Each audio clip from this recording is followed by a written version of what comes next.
Bonjour à tous, c'est Eloa de la page Facebook Amour inconditionnel, âme sœur et flamme jumelle. Je souhaite aujourd'hui vous parler plus en détail des concepts d'âme sœur justement et de flamme jumelle pour éviter certaines confusions. Alors, on va commencer peut-être par ce qui est le plus simple, donc le concept d'âme sœur. Donc qu'est-ce qu'être une âme sœur? Qu'est-ce que l'âme sœur? Pour résumer, nous sommes tous l'âme sœur d'une autre personne, d'une autre âme. C'est-à-dire que toute l'humanité est sur Terre pour apprendre à grandir ensemble. Et c'est ce que font les membres d'une fratrie. Ils grandissent ensemble, ils sont élevés ensemble. Donc là, il y a aussi la question de s'élever, d'élévation. On s'incarne sur la Terre dans un groupe d'âmes qu'on appelle la famille d'âmes. Donc c'est-à-dire que quand même, d'une vie à une autre,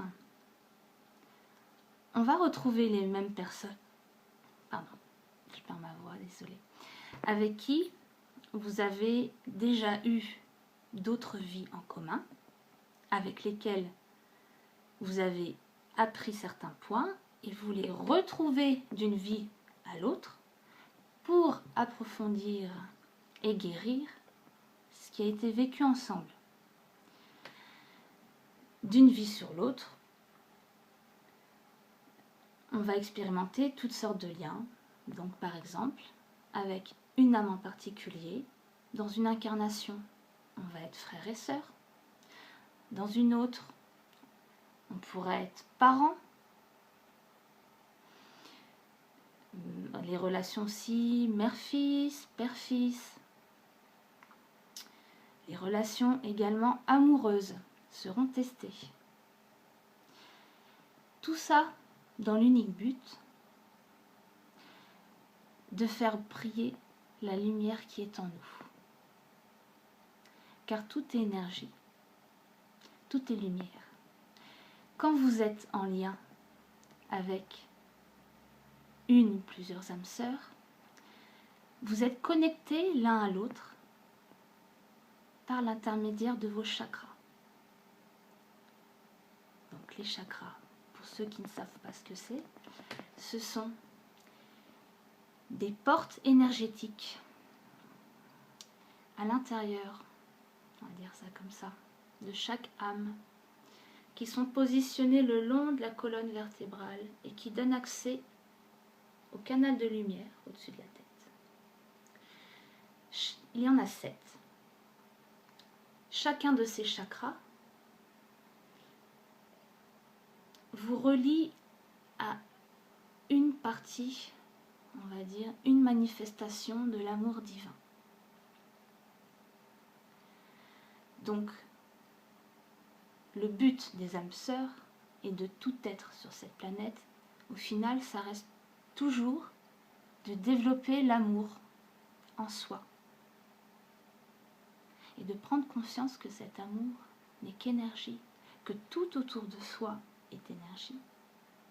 Et nous sommes tous reliés les uns aux autres dans l'univers et les multivers.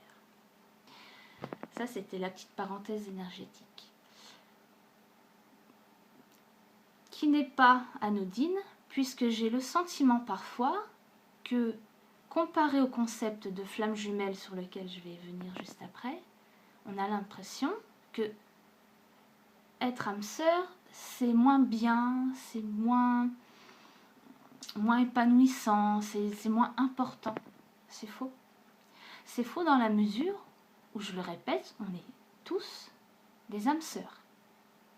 Donc, les flammes jumelles sont aussi des âmes sœurs pour d'autres personnes, et des personnes sont aussi des âmes sœurs pour les flammes jumelles.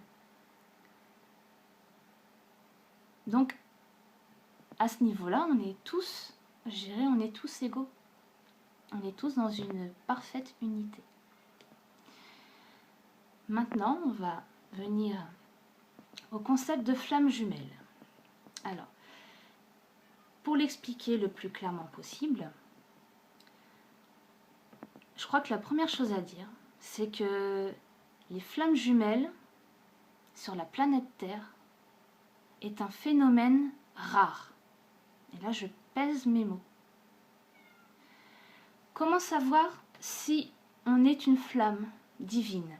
Parce qu'à la base, c'est ça. Une flamme jumelle, qu'est-ce que c'est? Ça porte très bien son nom aussi, hein, comme âme sœur.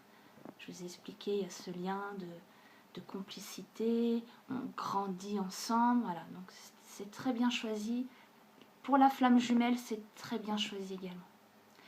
C'est-à-dire que les flammes jumelles sont une incarnation du feu divin, du feu sacré,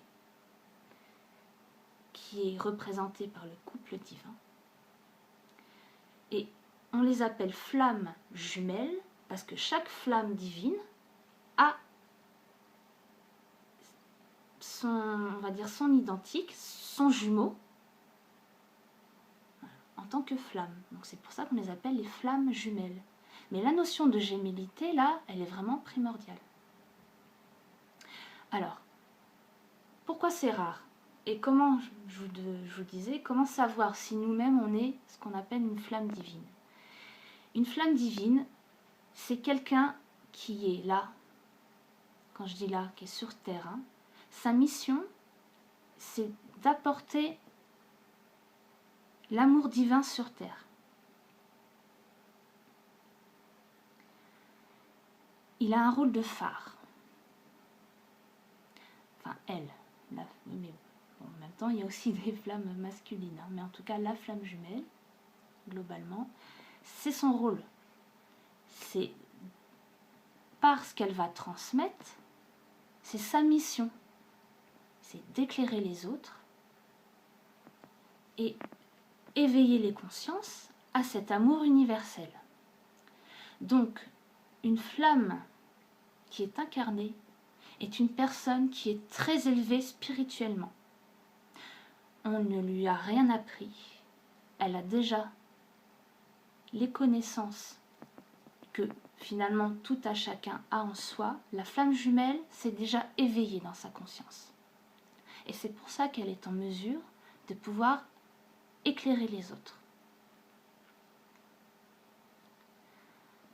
Donc toute personne qui n'a pas d'attrait pour la spiritualité, qui ne pratique pas dans le domaine spirituel d'une façon ou d'une autre, que ce soit la guérison, que ce soit la voyance, peu importe. Il y a quand même cet aspect-là qui doit être là. C'est vraiment, les flammes jumelles sont des guérisseurs de l'âme. Par l'amour divin. Il y a aussi cette notion-là, hein, de rappeler aux autres cette connexion qu'on a avec le divin. Une personne qui n'a pas ce profil ne peut pas être une flamme jumelle. En tout cas, ne peut pas être une flamme divine. Et donc, par conséquent, ne peut pas avoir de flamme jumelle.